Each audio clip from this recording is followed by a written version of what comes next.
नमस्कार, बहुत स्वागत आपका अनादि टीवी पर। मैं हूं आपके साथ पारुल। देखिए, चौथे चरण का ये महासंग्राम है और महासंग्राम भी भीषण है, क्योंकि अलग अलग जगहों पर हाई प्रोफाइल हॉट सीटें हैं जिन पर चुनाव हो रहे हैं, वोट कास्ट किए जा रहे हैं और तमाम वोटर्स घरों से निकल के मत डाल रहे हैं। ये वोट परसेंट भी बता रहे हैं, लेकिन शाम के 6 बजे तक ये मत प्रतिशत कितना आ जाएगा उस पर भी बनी हुई है हमारी नजर। और हर राज्य में, अलग अलग राज्य में जहां चुनाव हो रहे हैं, उसको लेकर हम जो सियासी मुद्दे हैं, जो बयानबाजियों का दौर चला, प्रचार प्रसार हुआ, उन पर भी हम लगातार चर्चा कर रहे हैं। देखिए, इस बार कई सारे मुद्दे रहे जिसमें खुद प्रधानमंत्री नरेंद्र मोदी ने मणिशंकर अय्यर के बयान का जिक्र किया, जिसमें एटम बम और न्यूक्लियर बम जैसे शब्दों का इस्तेमाल हुआ। अखिलेश यादव भी कहते हुए नजर आए कि संविधान के पीछे पड़े हैं, जान के पीछे पड़े। कोरोना वैक्सीन का जिक्र किया और कई सारे मुद्दे जिन्होंने एंटर किया। लेकिन उसके अलावा भी चुनाव और सीटें देने से पहले जो समीकरण दलों ने साधे, उनको किस तरह से आज के परिप्रेक्ष्य में देख रहे हैं, ये भी हम चर्चा कर रहे थे। और चलिए हम चर्चा की शुरुआत करें उत्तर प्रदेश के लिए, लेकिन उससे पहले उत्तर प्रदेश का मत प्रतिशत जान लीजिए। ये चलते आपको नेक्स्ट स्टूडियो, जहां से हमारे सहयोगी स्मिता बता रही हैं उत्तर प्रदेश का अभी तक का ओवरऑल मत प्रतिशत। बिल्कुल पारुल, लगभग 2 बज चुके हैं और अब हम आज जान लेंगे कि 1 बजे तक का कितना वोटिंग परसेंटेज रहा है, जनता में कितना उत्साह देखने को मिल रहा है। तो ओवरऑल अगर हम उत्तर प्रदेश की बात करें तो 39.68% फिलहाल जो है 1 बजे तक उत्तर प्रदेश में मत प्रतिशत रहा है। अब सीट वाइज बात कर लेते हैं कि एक एक सीट पर कितना मतदान प्रतिशत रहा। तो पहली सीट जिसकी हम बात कर रहे हैं वो है उत्तर प्रदेश की सीट। ग्राफिक्स के जरिए दिखाने की कोशिश करें दर्शकों को, बहराइच, जहां पर 40.68% रहा है मतदान प्रतिशत, जो कि अच्छा नंबर है। अगली सीट की बात करते हैं। अगली सीट यूपी से ही जो है, आप देख सकते हैं, धौरहरा सीट, जहां पर 43.25% मतदान हुआ है, जो कि अगेन अच्छा है। जनता में उत्साह देखा जा रहा है, जनता बढ़ चढ़कर जो है मतदान करने पहुंच रही है। अगली सीट की बात करते हैं। अगली सीट उत्तर प्रदेश से ही इटावा सीट।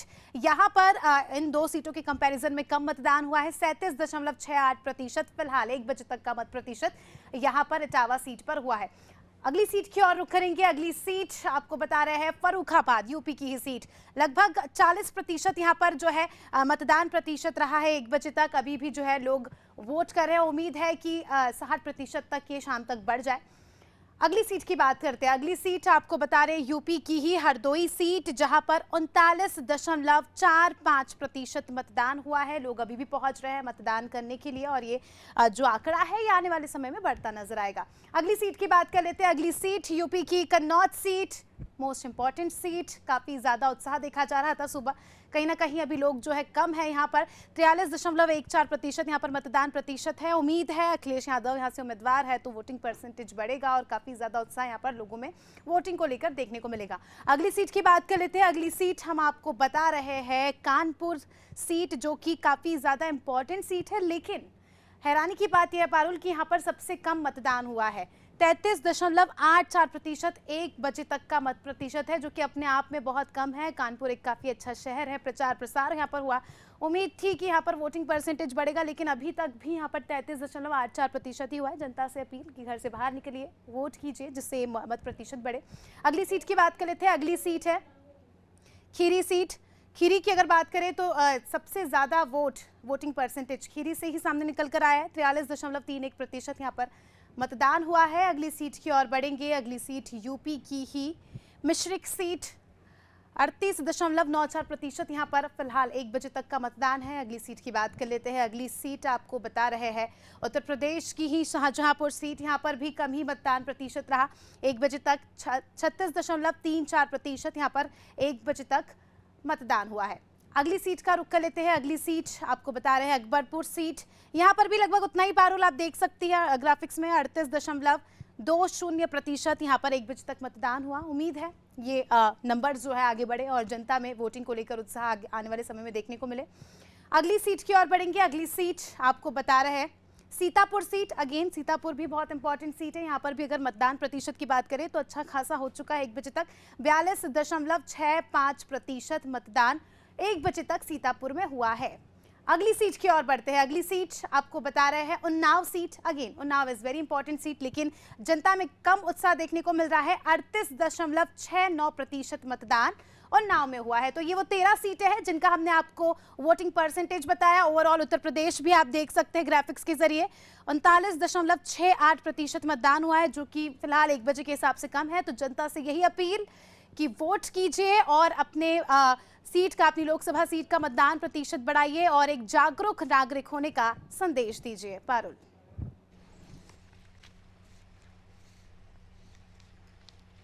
उत्तर प्रदेश की अगर हम बात करें तो उत्तर प्रदेश का वोटिंग परसेंट बता रही थी मेरी सहयोगी अस्मिता, जहां वोट अब जो है पूर्वांचल बेल्ट की तरफ चला गया है मतदान जो है। और अगर हम देखें तो खासतौर पर किसान आबादी ज़्यादा यहाँ पर रहती है, आलू बेल्ट है, ये गन्ना बेल्ट है, चावल का उत्पादन यहाँ पर होता है। और यहाँ पर आप देखिए तो खुद मुख्यमंत्री योगी आदित्यनाथ कन्नौज में मोर्चा संभाले हुए थे, और कन्नौज जो कि हाई प्रोफाइल हॉट सीट है उस पर भी हमारी नज़र बनी हुई है। 10 राज्यों की 96 सीटों पर आज चुनाव हो रहे हैं, जिनमें से 42 जो बीजेपी ने पिछली बार जीती थी, और इनमें से भी कुछ ऐसी सीटें हैं जो गढ़ हैं बीजेपी का। अगर हम बात करें इस चुनाव में तो देखिए अब तक का जो 3 चरणों का चुनाव है वो 282 सीटों पर मतदान हो चुके हैं उन पर। अब आगे की जो जर्नी है वो जारी है। वहीं हम देखें तो खासतौर पर यहाँ उत्तर प्रदेश में अवध, तराई, सेंट्रल यूपी, यहाँ पर बीजेपी की पूंजी खासतौर पर दांव पर लगी हुई है, और इसी क्षेत्र में चुनावी घमासान हम देख रहे हैं, क्योंकि 13 की 13 सीटें बीजेपी के पास है, इसलिए दांव पर बीजेपी की पूंजी। वहीं शहरी, कस्बाई, दलित बाहुल्य ये इलाका बताया जाता है, और इसीलिए सामाजिक समीकरणों को समाहित करने की जो दल है उन्होंने कोशिश पर्याप्त की है, लेकिन कितना रंग लाएगी ये तो नतीजे बताएंगे। चलिए, तमाम जो प्रचार प्रसार हैं और अखिलेश जी का बयान, सुब्रत पाठक का बयान, क्या कुछ सियासी समीकरण बढ़ रहे हैं उन पर तो चर्चा हम कर ही रहे हैं, लेकिन उसके अलावा आज जो खासतौर पर दिन है वो चौथे चरण के मतदान का दिन है, और चौथे चरण में क्या तस्वीर बन रही है वो आपको बता दें। तो वोट परसेंट के लिहाज से बताया हमने, और उसके अलावा आपको बता दें आज चौथे चरण का दिन, और इसी को लेकर हम चर्चा करने की कोशिश कर रहे हैं। हमारे साथ जो मेहमान उत्तर प्रदेश से खासतौर पर जुड़े हुए हैं उनका मैं परिचय करा दूं। बालकृष्ण पांडे जी भारतीय जनता पार्टी से हमारे साथ जुड़े हुए हैं, रविंद्र प्रताप सिंह जी सपा से हमारे साथ बने हुए हैं, अनिल शर्मा जी कांग्रेस से हमारे साथ बने हुए, नीरज मेहरे जी हमारे साथ वरिष्ठ पत्रकार हैं जुड़े हुए। नीरज सर, आपका भी बहुत बहुत स्वागत, आप सभी का बहुत स्वागत करती हूँ। नीरज जी, आप ही से शुरुआत, बयानबाजियों का अपना दौर, और उसके अलावा अपने आप को बहुत दमदार बता रही है बीजेपी, लेकिन सुब्रत पाठक कहते हुए नजर आ रहे हैं कि अननोन लोगों को उन्होंने अपने कॉन्स्टिट्यूएंसी में देखा जिनको पहले कभी नहीं देखा गया। उसके बाद वो कहते हुए नजर आए कि उन्हें डर है कहीं गरीब मुसलमानों को डराया धमकाया ना जाए। और उसके बाद खुद अखिलेश यादव जी आते हैं, वो फिर कोरोना वैक्सीन पर सवाल उठाते हैं, बोलते हैं जान के पीछे पड़ी है बीजेपी, संविधान के पीछे पड़ी है बीजेपी। क्या देख रहे हैं आप उत्तर प्रदेश का चौथे चरण का जो मतदान अभी हो रहा है वो किस ओर लेके जा रहा है? उत्तर प्रदेश की सियासत किस ओर इशारा कर रही है? नीरज जी अनम्यूट कर लीजिए। पारुल जी, चुनाव के जो चौथा चरण है इसमें एक नई चीज जो देखने को मिल रही है, क्योंकि अभी तक जो है चुनाव से पहले 3 तरह की मीडिया देश में काम करती है, इलेक्ट्रॉनिक मीडिया, प्रिंट मीडिया और सोशल मीडिया। और चौथी मीडिया इस चुनाव में जो चौथे चरण में आई है वो एक नई चीज लेके आई है। चौथी मीडिया को हम माउथ मीडिया बोलते हैं। माउथ मीडिया चाय की दुकान पे, पान की दुकान पे चर्चा का विषय होती है और यही चर्चा करती है। आज की तारीख में जो 13 सीटों पर चुनाव हो रहा है, इसमें से मैंने लगभग 8 सीटों का स्वयं जाके दौरा किया है। मैं अभी थोड़ी देर पहले ही कन्नौज से लौटा हूं। तो वहां एक नई चीज ये चौथी जो माउथ मीडिया चर्चा कर रही है, वो चर्चा इस बात की हो रही है कि अरविंद केजरीवाल साहब जो जेल से निकल के आए और उन्होंने एक ऐसा बयान दिया जो आम आदमी के लिए चर्चा का विषय बन गया है। भारतीय जनता पार्टी के लिए भी है, अन्य दलों के लिए भी है, गठबंधन के लिए भी है। तो बहुत अच्छी बात यह है कि वो जो चर्चा है वो भारतीय जनता पार्टी के लिए फायदेमंद साबित नहीं होती दिख रही है। अभी भारतीय जनता पार्टी अपनी तैयारियां जरूर कर रही है। आपने जो कन्नौज की बात की, तो कन्नौज की स्थिति यह है कि अखिलेश यादव जब तक वहां से प्रत्याशी नहीं थे, निश्चित रूप से हम ये मान के चल रहे थे वहां से भारतीय जनता पार्टी ये सीट आसानी से जीत सकती है। लेकिन अखिलेश यादव के वहां आ जाने से, राहुल गांधी और अखिलेश जी को वहां जाने से बहुत सारी चीजें, वहां परिस्थितियां बदली हैं। क्योंकि ये सभी नेता अपने अपने पार्टी को जिताने में लगे हुए हैं, तो निश्चित रूप से इस जोड़ी का भी इस बार मुझे लगता है कि थोड़ा सा कमाल कुछ देखने को मिल सकता है। और जो चौथी मीडिया जिसकी हमने आपको स्पेशल चर्चा की है कि माउथ मीडिया का जो असर है वो भी कहीं ना कहीं क्षेत्र में दिखता नजर आ रहा है। और हमारा और आपका सबका प्रयास है कि वोट प्रतिशत बढ़े। अब इस दौर में देखते हैं चौथे चरण में वोट प्रतिशत कितना बढ़ सकता है, कितना नहीं बढ़ता है। अगर ये नहीं बढ़ता है तो निश्चित रूप से सभी राजनीतिक दलों के लिए नुकसानदेह होगा। पारुल जी। बिल्कुल सर, अभी तक का जो वोट परसेंट सामने आया है सर, उसके मुताबिक 39 समथिंग ये वोट परसेंट अभी तक जा चुका है। और ऐसे में क्या ये माना जाए कि जिस तरीके से वोट परसेंट इस बार थोड़ा बढ़ता हुआ दिख रहा है, बहुत ज़्यादा उत्साहजनक नहीं है लेकिन बहुत ज़्यादा कम भी नहीं है, तो ये आप मानते हैं कि लोग घर से निकल रहे हैं, वोट कास्ट कर रहे हैं? हाँ, जैसा कि कई इलाकों में आज जो हल्की सी सवेरे बारिश भी हुई है, मौसम भी ठंडा है, हवा भी उतनी गर्म नहीं चल रही है, तो वो परसेंटेज जो 4 चरण हुए, अभी 3 चरण जो हुए, उनके अपेक्षा अभी तक अगर 39 पहुंचा है तो ये हमें लगता है कि अच्छी बात होगी सभी राजनीतिक दलों के लिए कि इस वोट परसेंटेज से निश्चित रूप से हमको लगता है अगर यही परसेंटेज रहा तो शाम को 6 बजते बजते 7 बिल्कुल, क्योंकि अब तक 3 चरणों में जब लगभग हमने चर्चा की तो 40, 42, 43 भी बहुत मुश्किल से पहुंच रहा था। 30 के आसपास, 25 के आसपास से मट रही थी 1 बजे तक गाड़ी, 2 बजे तक। लेकिन अब ये 40, 44, 43 समथिंग ऐसा तो जा रहा है। ये देखना होगा क्योंकि ये भी अभी आंकड़ा प्रॉपर तो नहीं है। क्या रंग लाती है सियासी दलों की मेहनत और बयानबाजियां, जिसमें कोई कसर नहीं छोड़ी है सियासी दलों ने। जो पैतरा आजमाया जा सका वो आजमाया है। हर कहते हैं ना, सियासत में भी, राजनीति में भी, everything is fair in politics and war. ठीक है, लिए चलती हूँ आपको। हमारे साथ भारतीय जनता पार्टी से बालकृष्ण पांडे जी जुड़े हुए हैं।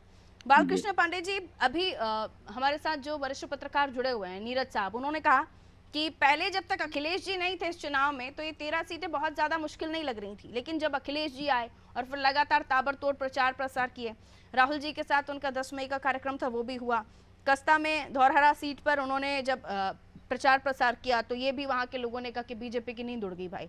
तो ये क्या ऐसा माना जाए क्योंकि वोट परसेंट अब बढ़ रहा है सर? देखिए, 14, 17, 19, 22 हार हुई इंडी गठबंधन की, हार हुई विपक्ष की, हार हुई कांग्रेस की, हार हुई 2 शहजादों की जोड़ी की, हार हुई 2 सामंतवादी परिवार की इस देश में, और नींद बीजेपी की उड़ी है। जिन आज 13 सीटों पर मतदान उत्तर प्रदेश में हो रहा है, इन 13 की 13 सीटें भारतीय जनता पार्टी के पास है। और चाहे अखिलेश यादव जी लड़े, चाहे उनकी पत्नी डिंपल यादव लड़े, मुझे लगता है बात एक ही है। दोनों का सम्मान समाजवादी पार्टी के कार्यकर्ता बराबर करता है, क्योंकि दोनों पति पत्नी है, एक ही परिवार से आते हैं। तो पिछले चुनाव में आपको जानकारी है ही है, सब जानते हैं कि सुब्रत पाठक जी ने डिंपल यादव जी को पराजित किया था।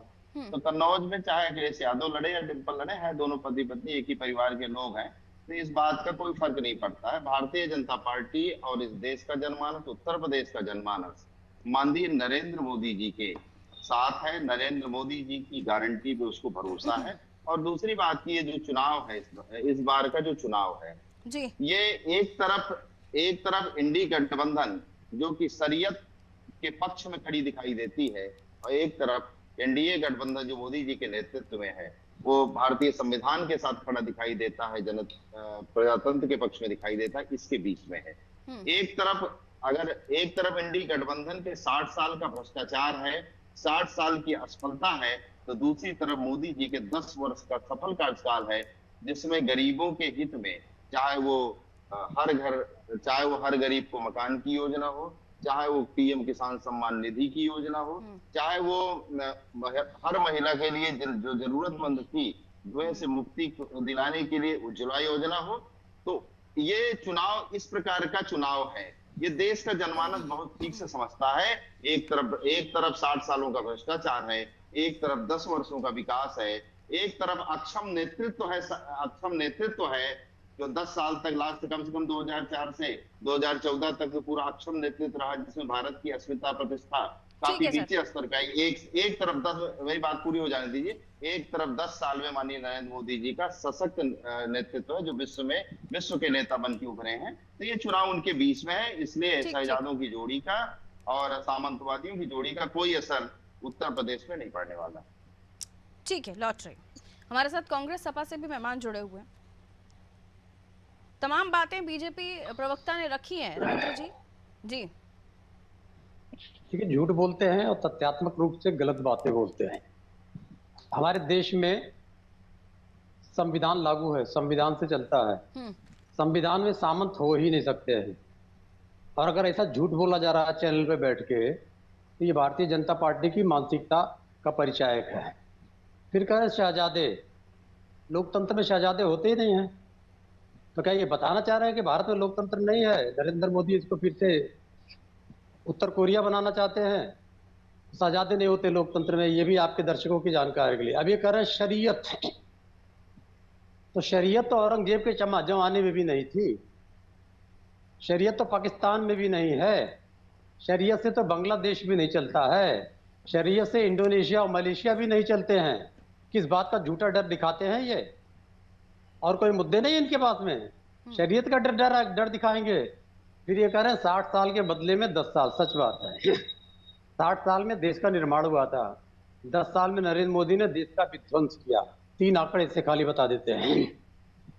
पिछले साल के वित्तीय वर्ष में 624 अरब डॉलर का कर्जा, आयात निर्यात का घाटा 264 अरब डॉलर का, रुपए का अवमूल्यन होकर 85 रुपए 65 नंबर के गरीब देश। एक और बढ़ा देता हूं, हमारी प्रति व्यक्ति जीडीपी 179 कंट्रीज में से 120। ये नरेंद्र मोदी ने पिछले 10 साल में भारत को विध्वंस किया है। सही बता रहे थे ये। फिर ये कह रहे हैं कि हम लोग अक्षम हैं, ये सक्षम हैं। अगर ये सक्षम थे तो कोरोना में इतनी लाशें क्यों गिरी? कोरोना में लोग पैदल क्यों चल के आए? क्यों डुप्लीकेट वैक्सीन लगा दिया? यही सक्षम है इनको कि भारत की जनता को ठग लिया इन लोगों ने। तो जो चुनाव हो रहा है अब की चुनाव में, एक नई चीज वही है जो 77 में थी, 89 में थी, कि जनता चुनाव लड़ रही है। और जनता जब चुनाव लड़ती है तो इस प्रकार की ताकतें जो अपने को तानाशाह समझने लग जाती है उनको उखाड़ते हैं। इस बार का चुनाव ऐसा ही होगा। चलिए, कॉन्फिडेंट काफी दल नजर आ रहे हैं, लेकिन मतदाता ने किसकी किस्मत में क्या लिखा है वो तो वोटिंग मशीन पे ही पता चलेगा, ईवीएम पर ही पता चलेगा। अब आप लोगों ने समीकरण भी तमाम बैठाए और कोशिशें भी तमाम की, 4-4 बार प्रत्याशी बदले, 3-3 बार प्रत्याशी बदले, और उसके बाद भी अब मुद्दों की याद आई तो खैर बहुत अच्छी बात है। वापस मैं बीजेपी के पास ही आ रही हूँ, उसके बाद आ रही हूँ अनिल जी आपके पास।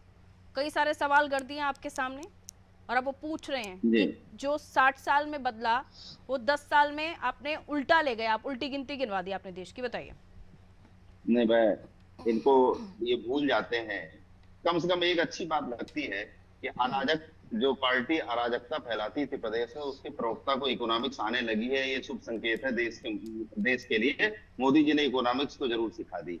दूसरी बात, एक बात बता दें कि देश आज विश्व की 5वें नंबर की अर्थव्यवस्था है। इनके कार्यकाल में 11वें नंबर की अर्थव्यवस्था हुआ करती है। निश्चित रूप से हंसी आनी चाहिए, दंगों पे आनी चाहिए, मुजफ्फरनगर दंगों पे आनी चाहिए। आदित्यनाथ जिम्मेदार। सर अनिल जी अभी बारी अनिल जी की, मैं उनके पास होके फिर मैंने आपको इंटरप्ट नहीं किया ना, मैंने आपको गंभीरता से। ठीक है, चलिए, सॉरी क्षमा मांगता हूं, मैं जवाब दूंगा। हाँ ठीक है, बारी। तो पूरे जो 60 साल है और समाजवादी पार्टी के 17 के पहले उत्तर प्रदेश में 200 से ज्यादा दंगे कराने वाली पार्टी के प्रवक्ता निश्चित रूप से हंसते हैं। तो सही बात है, कम से कम हंसी तो कभी कभी आ जाए, अन्यथा हंसी लुप्त हो चुकी है। क्योंकि न अब उत्तर प्रदेश में दंगे हो रहे हैं, न उत्तर प्रदेश में अराजकता है, न उत्तर प्रदेश में कुशासन है। अब उत्तर प्रदेश में इन्वेस्टमेंट समिट हो रही है, उत्तर प्रदेश में उद्योग धंधे लग रहे हैं, उत्तर प्रदेश में तीन वो कुल मिला के जैसे गंगा एक्सप्रेस वे बना हुआ है, Purvanchal express way, Bundelkhand express way बना हुआ है। तो मुझे इतना ही कहना है कि ये जो इंडी गठबंधन के लोग हैं, चाहे वो समाजवादी पार्टी हो चाहे कांग्रेस, और शहजादों की जोड़ी पिछली बार भी कई बार से लगातार मैदान में है। पर शहजादों की जोड़ी और अब सामंतवाद का एक मैं इनको स्पष्ट कर दूं, सामंतवाद जो पारिवारिक परंपरा में विरासत में जो सत्ता प्राप्त होती है उसी को सामंतवाद कहते हैं। और गांधी खानदान को भी और सैफई खानदान दोनों को ये सत्ता विरासत में प्राप्त है। और इन दोनों के परिवार का भी जिक्र कर दिया, तो अब अनिल जी के पास लिए जा रहे हैं आपकी बातों को। अनिल जी, इन तमाम मुद्दों को लेकर अपना जवाब तो दीजिए, लेकिन अब इन मुद्दों पर जब चर्चा हो रही है और जो मुद्दे अभी तक इलेक्शन कैंपेन्स में उठे, वोटर किन मुद्दों को लेकर अपने जहन में रखकर वोटिंग मशीन तक जाएगा, आपको क्या लगता है? पारुल जी, बहुत बढ़िया बातें हमारे बीजेपी के प्रवक्ता ने महोदय ने कही, लेकिन आपने एक बहुत बढ़िया सवाल किया कि वोटर किस मुद्दों को लेकर वोटिंग मशीन तक जाए।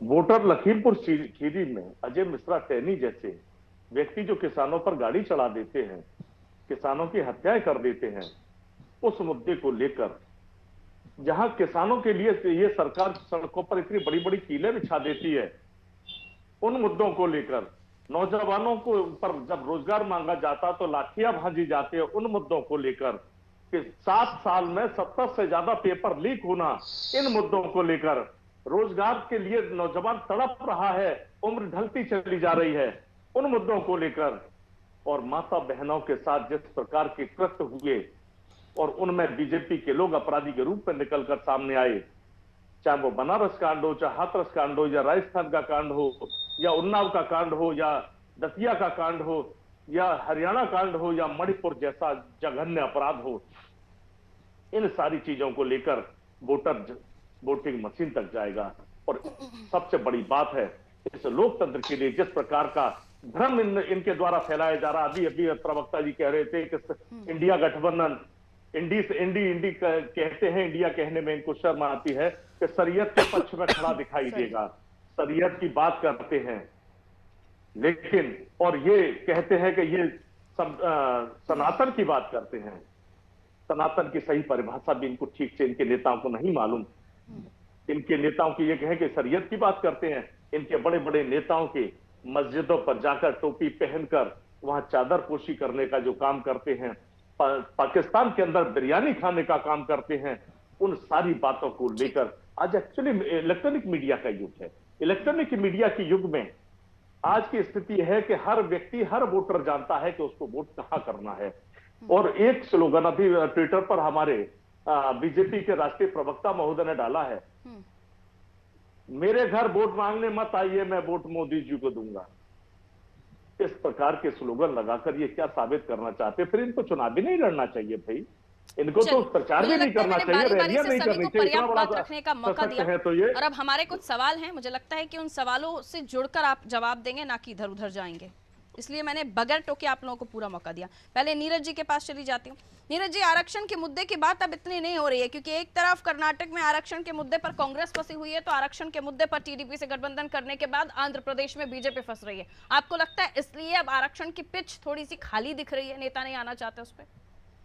बिल्कुल निश्चित रूप से जो चीजें बदल रही हैं हर चरण में, हर राउंड में, पहले चरण को देखिए, दूसरे को, तीसरे को, चौथे में जो आपने बात कही आरक्षण के मुद्दे से, अब चूंकि एक नई बात जो मुझे लगता है कि केजरीवाल साहब का जो बयान आया है वो काफी भारी पड़ रहा है, इसलिए भारतीय जनता पार्टी बहुत सारे मुद्दों से खिसकती नजर आ रही है। और ये केजरीवाल साहब का बयान चूंकि भारतीय जनता पार्टी के लिए भी बहुत खतरनाक साबित हो सकता है, वहां भी खलबली सी मची हुई है, तो निश्चित रूप से ये माना जा सकता है कि इन सब चीजों को देखते हुए मुद्दे से भटकने में भाजपा क्योंकि माहिर है, तो मुझे लगता है कि इस बार फिर मुद्दे से भटक रही है। पारुल जी, लेकिन वो कैसेट भी सर अब घिस गई जिसमें लोकतंत्र की हत्या केजरीवाल के जाने के बाद कही जा रही थी, या लोकतंत्र को लेकर या डेमोक्रेसी को लेकर वार किए जा रहे थे कि अब डेमोक्रेसी बची नहीं, लोकतंत्र की हत्या, सीएम गिरफ्तार। अब वो कैसेट भी खराब होगी सर?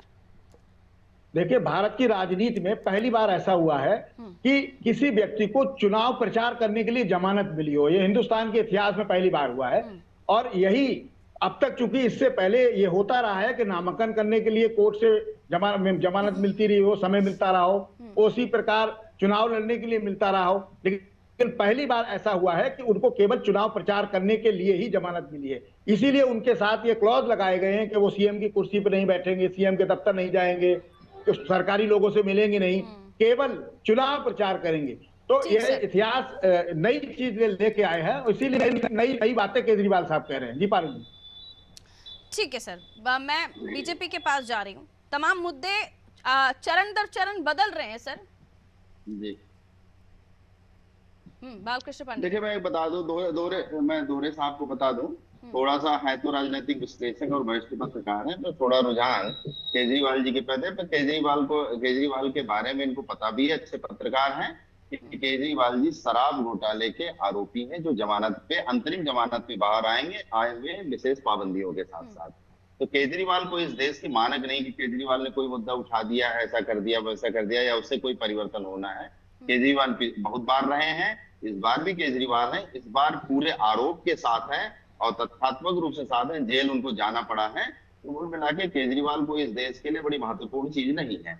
दूसरी बात, फिर एक बात कहते हैं, आरक्षण का जहां तक विषय है जो आपने प्रश्न किया, कुल मिला के ओबीसी एसटी एसटी का जो आरक्षण है, माननीय नरेंद्र मोदी जी ने स्पष्ट तौर पे कहा है कि जब तक मैं जीवित हूं तब तक कोई आरक्षण, इन आरक्षण पे कोई आंच नहीं आ सकती है।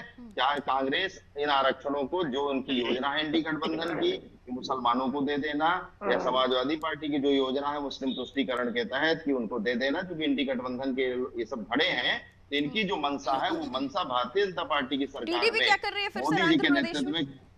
आंध्र प्रदेश में आपकी गठबंधन पार्टी क्या कर रही है फिर? नहीं, हम टीडीपी की कोई सरकार तो है नहीं वहां पे। वो क्या वादे कर रहे हैं, क्या दावे कर रहे हैं? फिर वो होने नहीं देंगे आप पूरा ये, फिर आप ये भी क्लेम कर दीजिए। देखिए मोदी जी ने स्पष्ट रूप से जो कहा है, वो चूंकि एनडीए के नेता है, वो समान रूप से पूरे भारतवर्ष को बात लागू होती है कि मेरे रहते मेरे जीते जी, आरक्षण को, ओबीसी एससी एसटी के आरक्षण को कोई छू नहीं सकता है, न छूने देंगे। ठीक है, यानी आने वाले समय पर जो टीडीपी वादे कर रही है वहां वोटर से, वो आप नहीं होने देंगे? मैंने कहा मोदी जी एनडीए के नेता हैं, जो उन्होंने कहा है उस वही होगा।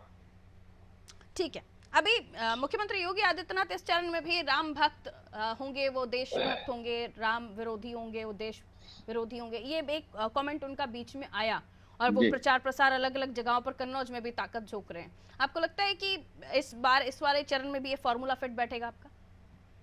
नहीं, ये फार्मूला नहीं है, ये हमारी, ये सांस्कृतिक विरासत का प्रश्न है। एक तरफ सांस्कृतिक विरासत को ध्वंस करने वाले लोग हैं, या सांस्कृतिक विरासत को जिसने विध्वंस किया उनके साथ खड़े हुए लोग हैं। एक तरफ भारत की अस्मिता, भारत की सांस्कृतिक विरासत, भारत का हमारा जो सनातन धर्म है उसके साथ चलने वाले लोग हैं, उसको पुनर्स्थापित करने वाले लोग हैं।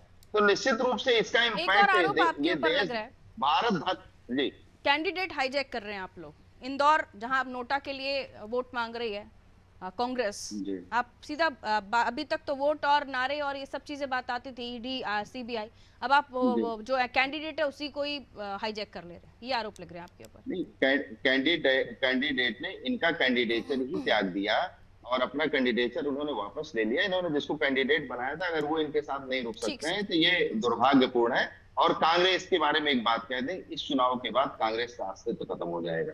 ठीक है, लालू यादव का बयान, अनिल जी, उसके बाद फारूक अब्दुल्ला का बयान और फिर मणिशंकर अय्यर, ये तमाम बयानात बैठे बिठाए बीजेपी को मुद्दा देते हैं और फिर आप कहते हैं कि मुद्दों पर बात नहीं होती। पारुल जी, बीजेपी के प्रवक्ता भी कह रहे थे कि इस चुनाव के बाद कांग्रेस खत्म हो जाए। भविष्य वक्ता को मैं बहुत बहुत सादर आभार व्यक्त करता हूँ। थोड़ी सी आवाज बढ़ा दीजिए अनिल जी। ठीक, कहिए आप। ऐसे भविष्य वक्ता को सादर आभार कि ये कहते हैं कि चुनाव के बाद कांग्रेस समाप्त हो जाएगी, लेकिन मुझे लगता है कि कांग्रेस को समाप्त करते करते भारतीय जनता पार्टी, भाजपा और कांग्रेस का संयुक्त होते होते भांग्रेस होती चली जा रही है। इनका स्वरूप ही बदल गया, इनके पास नेता ही नहीं बचे कि जो कांग्रेस से इनके पास आ रहे हैं उन्हीं को नेता मानते हुए उनका चरणबंधन ये कर रहे हैं। और स्थिति यह है कि इनके पास सीटों पर लोग नहीं है। अभी ट्विटर पर मैं देख रहा था कि लखीमपुर खीरी से एक वोटर ने कहा कि वोट साइकिल को दिया और वोट बीजेपी को गया। यह स्थिति इनकी है। अब देखिए, मैं आपको छोटी सी चीज और दिखाई देता हूं। भर्ती के इंतजार में बूढ़े हो रहे हैं हजारों बेरोजगार। ये मैं नहीं कहता, ये मीडिया कह रही है। और कहते हैं हमने उन लोगों को तैयार किया है जो खुद रोजगार दे रहे हैं। मेरे फिर सवाल से भटक गए आप। लालू प्रसाद यादव का बयान, फारूक अब्दुल्ला का बयान, मणिशंकर का, क्यों आटम बम और चूड़ियां नहीं पहनी, इस तरह की बातें हो रही हैं सर? किसान बेल्ट है ये, किसानों के मुद्दे पर बात हुई, संविधान और लोग जान के पीछे पड़ी बीजेपी। अखिलेश जी, किसानों पे हमने तो पहले ही अभी भी कहा, लेकिन भारतीय जनता पार्टी जिस प्रकार का रवैया अपनाए हुए है, ये किसके लिए काम कर रही है? ये आरक्षण समाप्ति की बात करती है, सारी कंपनियों को, जितनी भी गवर्नमेंट ऑर्गेनाइजेशन है, सबको प्राइवेट कर देगी, तो रिजर्वेशन देगी कहां? ये बहुत बड़ा प्रश्न है। हर डिपार्टमेंट को ये प्राइवेटाइजेशन करते जा रहे हैं, रिजर्वेशन बचेगा कहां? किसको आरक्षण की बात कर रहे हैं? किसको आरक्षण बचाना चाहते हैं? ये ये बात करते हैं ठीक है इस सर। देश में भ्रष्टाचार की। भ्रष्टाचार सबसे बड़ा इलेक्टोरल बॉन्ड के नाम पर जो भ्रष्टाचार हुआ बीजेपी ने नहीं तो किसने किया? पहले चुनाव में मीट वो फिर वो मटन की चर्चा याद भी आती है और इलेक्टोरल बॉन्ड का मुद्दा और उस पर फिर आप लोगों की सफाइयां, बहुत सारी चीजें हैं। वही मैं कह रही हूँ, चरण दर चरण मुद्दे उठाए गए तो किसान बेल्ट में किसानों का मुद्दा जोर शोर से उठा देते, या अखिलेश जी ने वैक्सीन की एंट्री करा दी।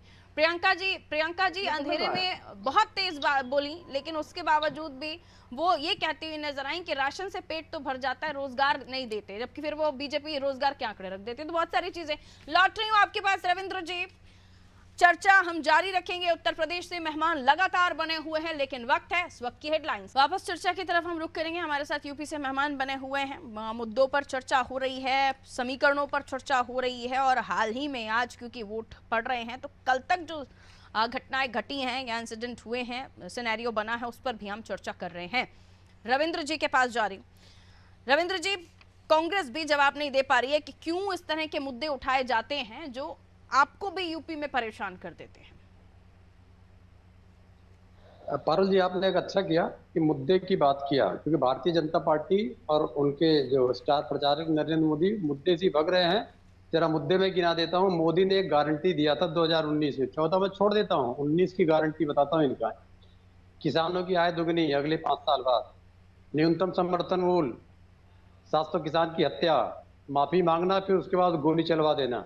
उच्च शिक्षा में 1 लाख करोड़ का निवेश, 1 रुपया नहीं हुआ। गांव का 100% विद्युतीकरण, केवल 27% विद्युतीकरण हुआ।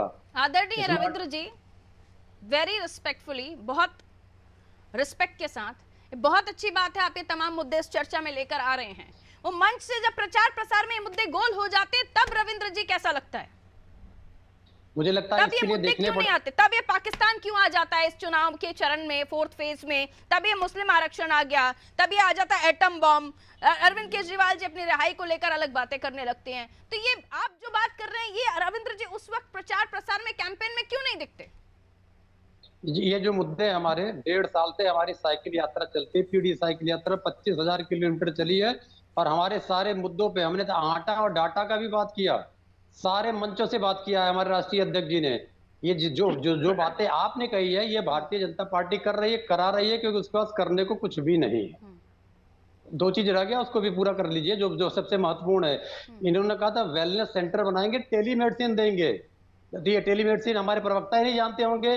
वेलनेस सेंटर तो बने ही नहीं, सीएससी को और बेच दिया भारतीय जनता पार्टी ने उत्तर प्रदेश में। फिर इन्होंने कहा था निर्यात को दुगना करेंगे, पिछले निर्यात में 214 आ गए थे, अभी लालू जी ने मुस्लिम आरक्षण की बात कर दी। दिक्कत ये है ना सर, इलेक्शन के ड्यूरेशन में जब आप प्रचार प्रसार में जुटे हुए हवा बनाने की कोशिश हो रही है, आप ही लोग तो बैठे बिठाए मुद्दा देते, फिर मंचों से जवाब का दौर शुरू हो जाता है।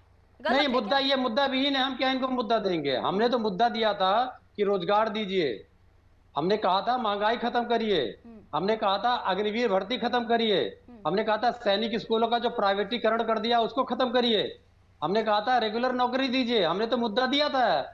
मुद्दा इनके पास है नहीं, क्योंकि ये बिकी हुई सरकार है व्यापारियों के हाथ में, इसलिए मुद्दे पे बात ही नहीं करेगी, भटकाती रहेगी। ठीक है, मैं नीरज जी आपके पास आऊं। एक छोटी टिप्पणी में, बीजेपी से हमारे साथ पांडे सब जुड़े हुए हैं, बताइए सर क्या जवाब है आपके पास? देखिए, समाजवादी पार्टी या एनडी गठबंधन के पास कोई मुद्दा नहीं है। बीते 60 दशकों में जो इन लोगों ने मुद्दों की लिस्ट लेकर बैठे हुए हैं, आपसे पूछ रहे हैं। मैं आप एक बात, मैं पारुल जी आपसे कहना चाहता हूँ कि किसी भी लोक कल्याणकारी राज्य की जो अवधारणा है, उसमें अगर इन लोगों ने 60 साल में वो काम किए होते तो आज जरूरत नहीं पड़ती ना। हर गरीब को पक्का मकान, जो जिनके लिए आवश्यक था, जिनका कच्चा मकान था, उसको देने का काम, 4 करोड़ से ज्यादा मकान देने का काम माननीय नरेंद्र मोदी जी की भारतीय जनता पार्टी की सरकार ने किया। धुआं फूंकते फूंकते हमारी देश की मातृशक्तियों का फेफड़ा भी खराब होता था, आंखें भी खराब होती थी।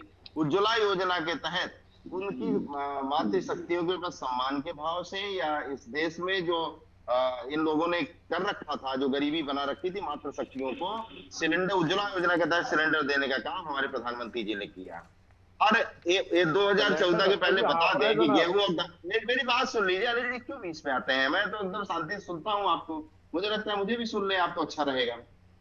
2014 के पहले एमएसपी देख लें कि एमएसपी धान और गेहूं पे कितनी प्राप्त होती थी, अब आज ये 2024 चल रहा है, उस समय देख लें कि हमने आय को 1.5 गुना किया कि नहीं किया, लगभग 2 गुनी पहुंचने जा रही है। तो कुल मिला के इन लोगों को करना कुछ नहीं है, इनको मुस्लिम तुष्टीकरण करना है, देश को भ्रष्टाचार की गर्त में डुबोना है और विश्व के परिदृश्य पे भारत को अपमानित करने का काम इनके नेताओं को करना है और शरीयत के मानने वालों के साथ इनको खड़ा होना है। इतना ही काम इंडी गठबंधन के पास बचा हुआ है, अन्य कोई मुद्दा नहीं है। उसी को लेके घूम फिर और टहल रहे हैं। लेकिन देश का जनमानस, फिर कहता हूं कि माननीय नरेंद्र मोदी जी की गारंटी में इस देश को विश्वास है और पुनः हम अब की बार एनडीए 400 पार जाएगा और मोदी जी पुनः इस देश के प्रधानमंत्री होंगे।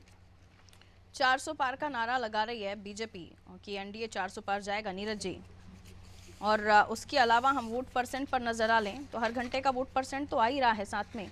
और खास बात यह है कि इस बार बीजेपी ने जब 3 चरणों के वोट परसेंट देखे कि साहब कुछ नहीं हो रहा, सारे पैतरे अपना लिए, उसके बाद फिर उन्होंने अपने जो क्षेत्रीय नेता थे उनको जमीन पर उतारा, जिम्मेदारी दे दी कि साहब यहाँ तो वोट परसेंट बढ़ना ही चाहिए। अलग अलग स्टेट्स में लगभग कंडीशन यही रही। शाहजहांपुर में इनके 3 मिनिस्टर, सुबह से आंकड़े जो आ रहे थे काफ़ी निराशाजनक थे शाहजहांपुर में, और अभी भी 36 तक ये जो आंकड़ा है वो पहुंचा है। क्या मानते हैं आप कि तमाम कोशिशें करने के बावजूद भी जब मुद्दे, कहीं ना कहीं बात तो हो रही है मुद्दों पर, लेकिन मुद्दे शायद अट्रैक्ट नहीं कर रहे जनता को कि वो वोटिंग बूथ तक, पोलिंग बूथ तक जाएं और ईवीएम के में चुने अपने सिंबल को या अपने नेता को जिसे वो चुनना चाहते हैं।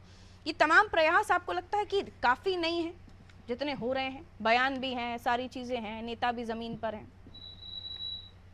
देखिए 2014-2019 के बाद 2024 में जी जनता के पास जो है वादों का रेला आ गया और जनता चूंकि अब बहुत ज्यादा समझदार हो चुकी है तो जनता जानती है कि कौन सच बोल रहा है, कौन गलत बोल रहा है। किसी भी आप राजनीतिक दल की रैली को देख लीजिए, किसी भी बड़े नेता की जनसभा को देख लीजिए, जितनी भीड़ उस जनसभा में दिखाई दे रही है, अगर उतनी वोट किसी भी दल को दे दे तो निश्चित रूप से वहां चुनाव जीत जाएंगे।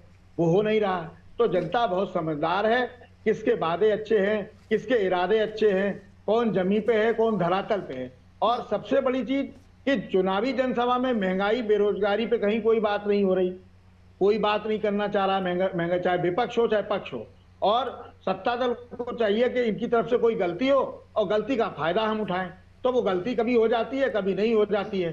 तो वो कुछ कुल मिला के एक नई चीज जो है कि हमारा, आपका, हर राजनीतिक दल का और भारत के चुनाव आयोग का जो प्रयास है कि वोट प्रतिशत बढ़े, वो नहीं बढ़ पा रहा है। तो निश्चित रूप से ये सभी राजनीतिक दलों के लिए नुकसानदेह है और भारत के निर्वाचन आयोग को निश्चित रूप से देखना चाहिए कि ये इसमें क्या कमी आ रही है। हर चरण में वोट प्रतिशत जो चाह रहे हैं वो नहीं आ पा रहा है। तो ये सभी राजनीतिक दलों के लिए है, तो भारत निर्वाचन में कोई विचार करना चाहिए। और मेरा अपना मानना यह है कि जनता चूंकि समझदार हो गई है तो जनता किस तरह वोट कर रही है और चुपचाप कर रही है और क्यों कर रही है। हालांकि मौसम भी आज तो खुशनुमा है, कई जगह धूप तेज थी लेकिन बारिश हो गई है। तो निश्चित रूप से ये सभी राजनीतिक दलों के लिए चिंता की बात है कि वोट प्रतिशत क्यों नहीं बढ़ रहा।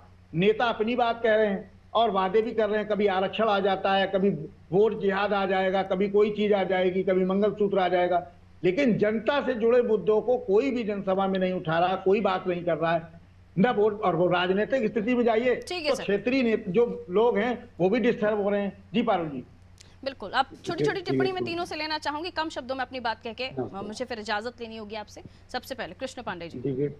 जी देखिए, फिर मैं वही बात कह रहा हूं कि ये 13 जो चौथे चरण का मतदान है उत्तर प्रदेश में, ये 13 की 13 सीटें भारतीय जनता पार्टी के पास है। पुनः मोदी जी के नेतृत्व में उत्तर प्रदेश में योगी जी के नेतृत्व में भारतीय जनता पार्टी इस चरण की 13 सीटें जीतने में कामयाब रहेगी और फिर से हम इस देश में मोदी जी के नेतृत्व में समय कम है इसलिए मैंने कहा कम शब्दों में अपनी बात रखी। सरकार बनाएंगे। ठीक, अनिल जी 30 सेकंड सर। देखिए, जिस प्रकार से बीजेपी के प्रवक्ता महोदय कह रहे कि 13 सीटें जीतने जा रहे हैं, मैं बड़े दावे के साथ कहना चाहता हूं कि 13 सीटों पर, कई सीटों पर तो इनके प्रत्याशियों को जमानत बचाना भी मुश्किल हो जाएगा। ये बात करते हैं बहुत सारी बेरोजगारी, महंगाई, आर्थिक असमानता, भुखमरी, महिला अपराधों से देश जूझ रहा है, और ये बात करते हैं कि ये अपनी झूठे वायदों से बोर्ड इलेक्शन जीत जाएंगे। निश्चित समझ लीजिए जनता ने इनको सिरे से नकार दिया है। पहले चुनाव में आए मुस्लिम लीग मटन पर, दूसरे चुनाव में आए। ठीक, रविंद्र जी। ये स्थिति इनकी हो गई है कि अब तो ये अडानी अंबानी को भी गाली देने लगे। ठीक है कुल मिला के यह जो चुनाव हो रहा है ये नरेंद्र मोदी जी के झूठ पर हो रहा है। 10 साल तक उन्होंने झूठ बोला। लोकतंत्र के इतिहास में आज तक कोई झूठ नहीं बोला। लोकतंत्र के इतिहास में आज तक देश की संसाधन और संपदा को 3 व्यापारियों में किसी ने नहीं बेच दिया है। कोई भी शासक आज तक ऐसा नहीं रहा कि सारी सत्ता का उपयोग अपना कपड़ा पहनने में और हवाई जहाज में यात्रा घुमाने निकाल दे, तो इसके खिलाफ यात्रा हो रहा है। नरेंद्र मोदी भारतीय इतिहास के सबसे बदनाम और सबसे घोटालेबाज शासक के रूप में दर्ज होंगे और वो बाहर होने जा रहे हैं। पांडे जी 10 सेकंड में अपनी बात रखें। देखिए, मैं इतना ही कहना चाहता हूं कि चूंकि इन्होंने व्यक्तिगत आक्षेप किया और खराब शब्दों का प्रयोग किया, तो दंगाबाज चलिए माफी के साथ इजाजत है। प्रधानमंत्री लगभग 4 बजे आज वाराणसी आ जाएंगे। 5 बजे का रोड शो का कार्यक्रम रखा गया है। सबसे पहले प्रधानमंत्री बीएचयू स्थित मदन मोहन मालवीय जी की प्रतिमा पर माल्यार्पण करके इस रोड शो का आगाज करेंगे। रोड शो के दौरान वो लगभग 11 बूथ बनाए गए हैं, जहां हर बूथ में लगभग 10-10 पॉइंट बनाए गए हैं। कुल 110 पॉइंट बनाए गए हैं जहां से रोड शो गुजरेगा। काशी रोड शो के दौरान लगभग जो है माना जा रहा है कि मिनी भारत की एक झलक भी देखने को मिलेगी। तमाम प्रांत के लोग अपनी परंपराओं को उस दौरान प्रदर्शित करेंगे। बताया जा रहा है कि लगभग 10 लाख की भीड़ जुटाने की एक कोशिश जो है भारतीय जनता पार्टी द्वारा की जा रही है, ताकि इस रोड शो को एक मेगा रोड शो का रूप दिया जा सके। जो है मैं आपको बताना चाहूंगा कि ये भी बताया जा रहा है कि इस रोड शो के दौरान जो मुस्लिम महिलाएं हैं, पुरुष हैं, वो प्रधानमंत्री पर पुष्प वर्षा करेंगी और साथ ही जो है उपहार स्वरूप शॉल भी भेंट की जाएगी। इसके बाद रोड शो के दौरान जो है प्रधानमंत्री विश्वनाथ जी पहुंचेंगे। वहां पे एक विशेष प्रकार की बाबा विश्वनाथ की पूजा करेंगे। 501 कमल पुष्पों से ये दर्शन पूजन प्रधानमंत्री करेंगे, जिसके बाद वो अगले दिन 14 को नामांकन करेंगे। प्रधानमंत्री के इस मेगा रोड शो में कई राज्यों के मुख्यमंत्री और कई केंद्रीय मंत्री और गृह मंत्री अमित शाह और रक्षा मंत्री राजनाथ सिंह भी इस रोड शो के दौरान मौजूद रहेंगे। बताया जा रहा है कि इस बार प्रधानमंत्री अपने एक अलग वाहन पे जो है इस रोड शो के दौरान रहेंगे। उनके साथ मुख्यमंत्री केवल मौजूद रह सकते हैं। बाकी जितने भी कैबिनेट मंत्री हैं और तमाम मंत्री हैं वो उनके ठीक पीछे के वाहन में रहेंगे। एक बड़ा मैसेज देने का प्रयास किया जा रहा है बीजेपी के द्वारा, एक अपनी शक्ति को दिखाने का प्रयास किया जा रहा है। जी, ओवरऑल प्रधानमंत्री नरेंद्र मोदी का यह बड़ा शो होने जा रहा है, जिस पर सभी की नजर होगी और खुद प्रधानमंत्री नरेंद्र मोदी के साथ गृह मंत्री अमित शाह, रक्षा मंत्री राजनाथ सिंह भी मौजूद होंगे। तो जाहिर सी बात है, एक भव्य तस्वीर निकलकर सामने आ सकती है, लेकिन नजर भी बनाए रखनी होगी, क्योंकि हो सकता है प्रधानमंत्री नरेंद्र मोदी यहाँ से जो भाषण दे उसमें फिर एक बार विपक्ष को तो उस कटघरे में खड़ा करेंगे। लेकिन हम देख रहे हैं बयानों का जो दौर है वो काफी कड़क हो गया है, और ऐसे में प्रधानमंत्री नरेंद्र मोदी किस बात का कब जवाब दे दे इसका कोई अंदाजा नहीं लगाया जा सकता। और जब वो बोलते हैं तो जाहिर सी बात है विपक्षी खेमे में खलबली जाती है, लेकिन यहाँ इस धरा से वो क्या कहने वाले हैं ये देखना दिलचस्प होगा, क्योंकि वाराणसी भी बहुत महत्वपूर्ण कॉन्स्टिट्यूएंसी है। श्रीकांत जी जी जी बिल्कुल बिल्कुल बिल्कुल। ये देखिए, एक वाराणसी जो है एक हॉट सीट बन चुकी है, क्योंकि यहाँ सीधे प्रधानमंत्री चुनाव लड़ रहे हैं। विपक्ष की भी जो है अगर बात की जाए तो प्रधानमंत्री के इस दौरे को लेकर नजर बनी हुई है। विपक्ष भी कहीं न कहीं दौरे के बाद जो है अपनी तैयारियों में पूरी तरह से जुट जाएगा, ताकि वो जो है जो प्रभाव पड़ने वाला है, जो कहा जा सकता है कि प्रधानमंत्री दौरे के बाद चुनाव पे एक अलग ही प्रभाव पड़ सकता है, क्योंकि इससे पहले प्रधानमंत्री लगभग 10 ऐसे रोड शो कर चुके हैं काशी में जो है। तो इस बार का जो रोड शो है वो कहीं न कहीं बहुत खास रोड शो होने वाला है, जिसको लेकर जो है से शहर को सजाया हुआ है। जरा जल्दी से वो तस्वीर भी बयां कर दीजिए। शहर का लगभग एरिया केसरिया रंग से सजा हुआ है, भगवा से सजा हुआ है, उसमें फूल मालाओं की भी डेकोरेशन हम देख रहे हैं, और चौक को भी सजाया गया है। वहां पर उस चौक के आसपास क्या नजारा है? जी, लगभग जो है पूरे जो ये रोड शो 5 किलोमीटर जो लंबा रोड शो है, इस दौरान जो है लगभग कई स्थानों पे, लगभग 10 स्थानों पे जो है फूल मालाओं से वर्षा की जाएगी। तो ऐसे घरों को भी चिन्हित कर लिया गया है जहां से जो है प्रधानमंत्री के ऊपर जो है पुष्प वर्षा की जानी है।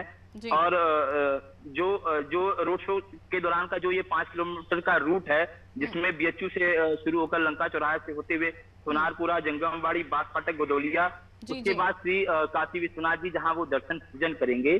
तो इस दौरान एक मिनी भारत की झलक जो है प्रधानमंत्री के सामने रहेगी। जो है प्रधानमंत्री का ये पूरा जोर है, ये ताकि बिल्कुल। ये एक और मैसेज वाराणसी से देना चाह हमेशा रहे हैं। उन्हें बहुत प्यार मिलता रहा है और इस बार भी इस रोड शो के माध्यम से फूल की बारिश होगी, बहुत प्यार उन्हें हमेशा मिलता रहा है। और इस बार भी साज सजावट जो की गई है, कितने लोगों का हुजूम होगा ये तो देखना है, दिलचस्प होगा। वाराणसी क्योंकि हाई प्रोफाइल हॉट सीट है, खुद प्रधानमंत्री नरेंद्र मोदी यहाँ से आते हैं और यहाँ से संदेश, बड़ा मैसेज देने की कोशिश होगी।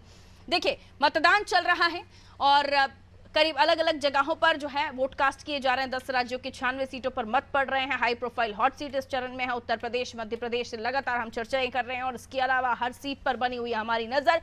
अनादि टीवी पर मेगा कवरेज के माध्यम से महासंग्राम का ये भीषण रण आप देख रहे हैं, जिस पर समीकरणों के साथ मुद्दों पर भी हो रही है बात। और आखिर जो अब कल तक जो बयानात थे, जिससे हवा बनाने की कोशिश की गई अलग अलग जगहों से, उसका कितना असर हुआ, मत प्रतिशत के साथ स्पेशल तैयारी के माध्यम से आपको हर जानकारी दे रहे हैं। छोटे से ब्रेक के लिए रुक रहे हैं, जल्द हाजिर।